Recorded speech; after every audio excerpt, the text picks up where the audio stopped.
Hello everyone. तो आज के इस वीडियो में हम लोग बात करने वाले कंट्रोलिंग के बारे में, उसके meaning, definition, aspects of controlling, nature और इंपॉर्टेंस के बारे में। तो वीडियो ज़रूर देखिएगा, पूरे एंड तक बने रहिएगा ताकि आपके सारे डाउट्स क्लियर हो सके। और इसके अलावा मैंने प्लानिंग, ऑर्गेनाइजिंग, स्टाफिंग, डायरेक्टिंग, ये सबसे रिलेटेड वीडियोस बना रखा है। तो अगर आप लोगों ने नहीं देखा है तो जा करके वो वीडियोस ज़रूर देखिएगा। लिंक आप लोगों को डिस्क्रिप्शन बॉक्स में मिल जाएगा। तो जा करके पहले वो वीडियो देखिए, उसके बाद आप लोग ये वीडियो को कंटिन्यू कीजिएगा। तो चलिए स्टार्ट करते हैं कंट्रोलिंग के बारे में कि आखिर कंट्रोलिंग होता क्या है, इसके क्या मीनिंग है। तो कंट्रोलिंग जो होता है ना, वो एक बहुत इंपॉर्टेंट मैनेजरियल फंक्शन होता है किसी भी मैनेजमेंट का। इसका मतलब होता है कि ऑर्गेनाइजेशन का जो गोल होता है, ऑर्गेनाइजेशन का जो गोल होता है उसके अचीव करने में, उसको अचीव करने में जो भी नेसेसरी मेजर्स लेना होता है वो लिया जाता है, उसको हम लोग कंट्रोलिंग बोलते हैं। तो controlling function can be defined as the comparison of actual performance with the plan performance. मतलब कि जो एक्चुअल परफॉर्मेंस है और जो हम लोग प्लान किए उसके बीच में क्या डिफरेंस रह जाता है। सपोज़ कीजिए कि हम लोग प्लान किए थे कि हम लोगों को 1000 यूनिट क्या करना है, प्रोडक्शन करना है, लेकिन एक्चुअली हम लोग कितना कर पाए, 800 यूनिट्स ही कर पाए। तो ये दोनों के जो बीच का गैप है 200 यूनिट्स का, वो क्या करता है, कंट्रोलिंग वो कंपेयर करता है कि आखिर कितना गैप है। और साथ ही साथ ये सिर्फ गैप को ही फाइंड आउट नहीं करता, ये गैप होने का रीज़न क्या है, आखिर 200 यूनिट्स कम क्यों प्रोड्यूस हुए हैं, उसका ये रीज़न भी फाइंड आउट करता है। साथ ही साथ उसके ले करके करेक्टिव मेजर्स भी देता है या कुछ ऐसा एक्शन बताता है जिससे कि फ्यूचर में ऐसी कोई भी गलती ना हो और इजीली क्या हो सके कि ऑर्गेनाइजेशन 1000 जो आउटपुट यूनिट्स प्रोड्यूस करने का जो प्लान आउट परफॉर्मेंस है, प्लान किया हुआ है, वो क्या हो सके, पूरा हो सके। तो इन शॉर्ट हम लोग ये बोल सकते हैं कि कंट्रोलिंग में होता क्या क्या। सबसे पहले तो कंपेयर किया जाता है। कंपेयर करने के बाद फाइंड किया जाता है कि आखिर इसका रीज़न क्या है, रीज़न फॉर सच डेविएशन। और फिर रीज़न पता चल जाता है तो सजेशन देता है, नेसेसरी स्टेप्स बताता है, मेजर्स बताता है जिसके थ्रू कि उसको फुलफिल किया जा सके और फ्यूचर में ऐसा ना हो, इस चीज़ का भी ध्यान रखा जाए। क्लियर इसका मीनिंग। अब बात करते हैं इसके डेफिनेशन के बारे में। Controlling is determining what is being accomplished, that is evaluating the performance and if necessary apply corrective measures so that performance take place according to plans. तो कंट्रोलिंग होता क्या है, मतलब कंट्रोलिंग क्या होता है कि जो चीज़ हम लोग पहले से प्लान किए हैं वो और जो हम लोगों का एक्चुअली निकल के है, उस दोनों के बीच में क्या है, डिफरेंस कितना है। अगर कोई डिफरेंस है तो आखिर डिफरेंस क्यों है, और उस डिफरेंस को दूर करने के लिए क्या करेक्टिव मेजर्स लिया जा सकता है ताकि क्या हो सके, जो हम लोग का प्लान था उससे एक्चुअल आउटपुट जो है वो मैच कर जाए। जैसे कि हम लोग पहले वाला एग्जांपल लिए थे कि ऐसा 1000 यूनिट क्या था प्रोड्यूस करने का हमारा प्लान था, लेकिन हुआ कितना, 800। तो हम लोग ऐसा क्या मेजर्स ले जिसके थ्रू हम लोग 800 की जगह 1000 गुड्स जो है प्रोड्यूस कर पाए। तो यही होता है बेसिकली कंट्रोलिंग का फंक्शन। तो ये डेफिनेशन दिया गया था टेरी और फ्रैंकलिन के द्वारा। क्लियर है। इसके बाद हम लोग इसके एस्पेक्ट्स के बारे में बात करते हैं, आखिर इसके क्या एस्पेक्ट्स होते हैं। लेकिन उससे जानने से पहले ये जान लीजिए कि कंट्रोलिंग जो होता है वो लास्ट फंक्शन नहीं होता है मैनेजमेंट का। कंट्रोलिंग जो होता है एक तरह से कहीं ना कहीं वो क्या करता है, एक लास्ट तो होता है लेकिन वो वापस हम लोगों को प्लानिंग प्रोसेस के पास लेकर के चला जाता है।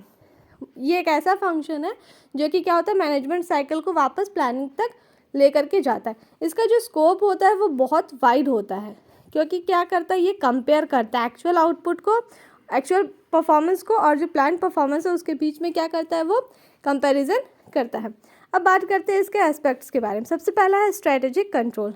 अब ये क्या है, इसका मतलब होता है कि ये चेक करता है कि क्या इफेक्टिव स्ट्रेटजीज लिया जा सकता है या कोई ऐसा प्लान बनाया जा सकता है जिसके थ्रू क्या हो सके, जो डेविएशन आ रहा है, जो डिफरेंसेस आ रहा है एक्चुअल आउटपुट में और प्लान्ड आउटपुट के बीच में, उसको दूर करने के लिए।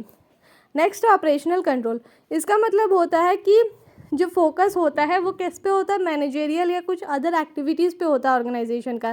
जैसे कि मान लीजिए कि कोई मशीन में कोई फॉल्ट आ गया या फिर कोई एक्शन या एक्टिविटी करने में किस तरह का फॉल्ट आ गया या मिसमैच हो गया, तो उस चीज़ से रिलेटेड जो भी होता है वो ऑपरेशनल के अंतर्गत आता है।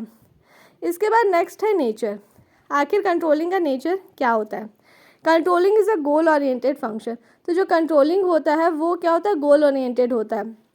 कंट्रोलिंग फंक्शन का ये काम होता है देखना कि जितने भी एम्प्लॉयज़ हैं या जितने भी लोग कंपनी में काम कर रहे हैं, ऑर्गेनाइजेशन में काम कर रहे हैं, वो लोग जो प्लान है उसको फॉलो कर रहे हैं कि नहीं कर रहे हैं, और साथ ही उसी के अकॉर्डिंग वो अपना काम कर रहे हैं कि नहीं।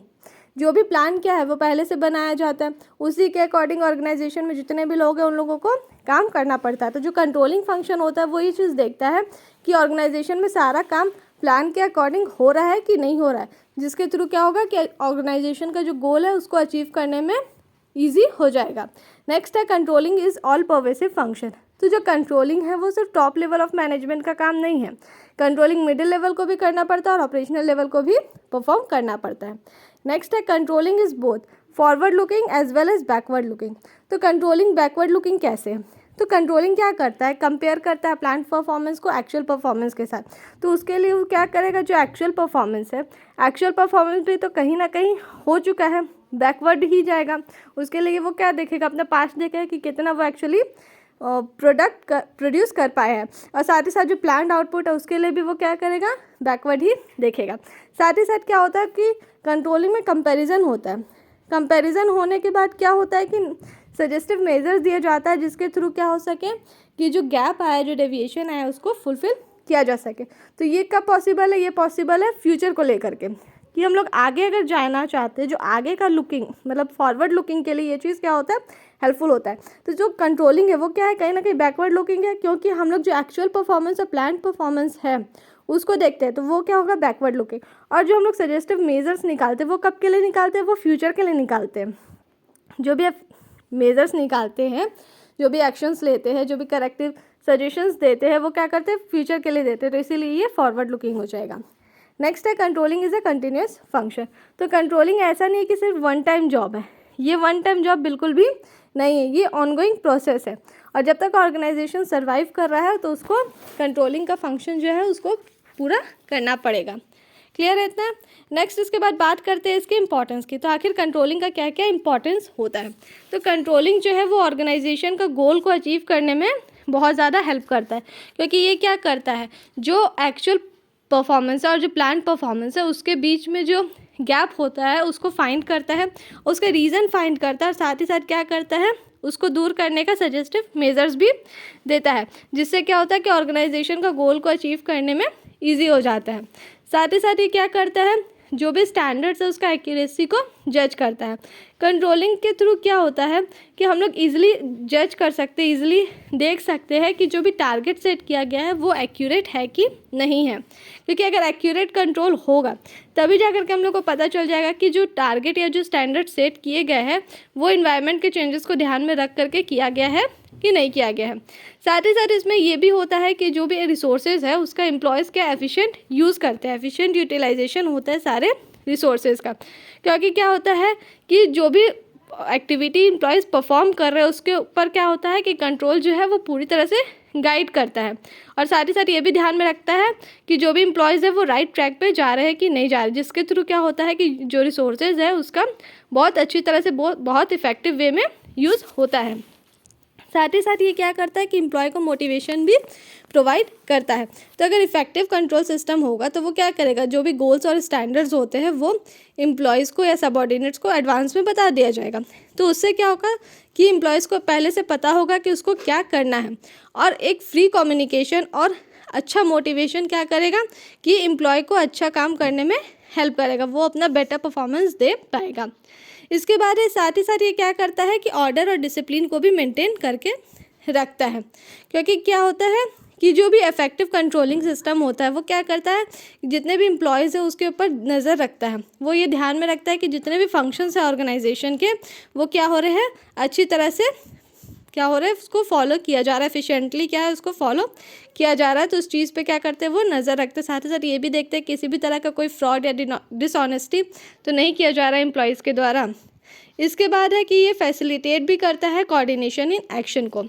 तो जो कंट्रोल फंक्शन है वो क्या करता है, इक्विलिब्रियम मेंटेन करके रखता है मीन्स और एंड के बीच में, मीन्स और एंड के बीच में क्या करता है, इक्विलिब्रियम मेंटेन करके रखता है। वो ये ध्यान में रखता है कि प्रॉपर डायरेक्शन दिया जा रहा है कि नहीं दिया जा रहा है, और साथ ही साथ जो भी फैक्टर्स होते हैं उस पर वो क्या करता है, प्रॉपरली नज़र रखता है। तो जितने भी डिपार्टमेंट्स होते हैं उसको अच्छी तरह से कंट्रोल किया जाता है उसके प्री डिटरमाइंड स्टैंडर्ड्स के अकॉर्डिंग, ताकि क्या हो सके कि यूनिटी ऑफ डायरेक्शन मिल सके और जो भी ऑर्गेनाइजेशन का गोल है उसको पूरा किया जा सके। साथ ही साथ क्या होता है, इसमें एम्प्लॉयज़ का जो परफॉर्मेंस होता है उसको भी क्या होता है, इम्प्रूव करने में हेल्प मिलता है। कंट्रोलिंग जो फंक्शन है वो एम्प्लॉय के परफॉर्मेंस को बढ़ाने में, इम्प्रूव करने में बहुत ज़्यादा हेल्प करता है। तो कंट्रोलिंग में क्या होता है कि एक सेल्फ अप्रेजल रिपोर्ट बनता है। क्या बनता है? Self appraisal report. अब सेल्फ अप्रेजल रिपोर्ट होता क्या है? तो सेल्फ अप्रेजल रिपोर्ट जो होता है वो एम्प्लॉय के द्वारा ही बनाया जाता है उसके खुद के काम को लेकर के।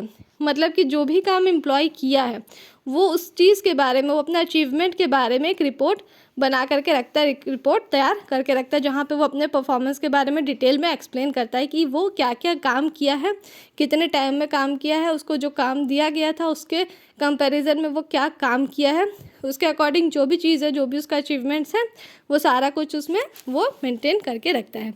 इसके बाद नेक्स्ट यहाँ पे है सेकेंड रिपोर्ट जो कि मेंटेन किया जाता है, वो है performance appraisal report. Performance appraisal report. और ये जो रिपोर्ट है वो किसके द्वारा प्रिपेयर किया जाता है? ये सुपरवाइज़र के द्वारा प्रिपेयर किया जाता है। वो सुपरवाइज़र क्या करता है कि कंटिन्यू मॉनिटर करता है और ऑब्जर्व करता है अपने एम्प्लॉय को, और वो देखता है कि जो एम्प्लॉय है वो अपना काम अच्छी तरह से कर रहा है कि नहीं कर रहा है, जो भी स्टैंडर्ड और एक्चुअल परफॉर्मेंस है उसके बीच में क्या डिफरेंस है, उसको कंपेयर करता है कि उसको जितना टारगेट पूरा करने के लिए बोला गया था वो उतना कर पाया है कि नहीं कर पाया। इस चीज़ों पे वो क्या करता है? अच्छी तरह से ऑब्जर्व करता है और मॉनिटर करता है। और ये रिपोर्ट क्या करता है? हेल्प करता है उसको प्रमोशन दिलाने में, इंक्रीमेंट दिलाने में, बोनस दिलाने में। अगर एम्प्लॉय का जो रिपोर्ट है वो अच्छा है तब तो वो समझ में आता है कि वो क्या कर रहा है, एफिशिएंटली और इफेक्टिवली काम कर रहा है। अगर उसका रिपोर्ट अच्छा नहीं है तो कहीं ना कहीं वो एफिशिएंटली और इफेक्टिवली काम नहीं कर रहा है।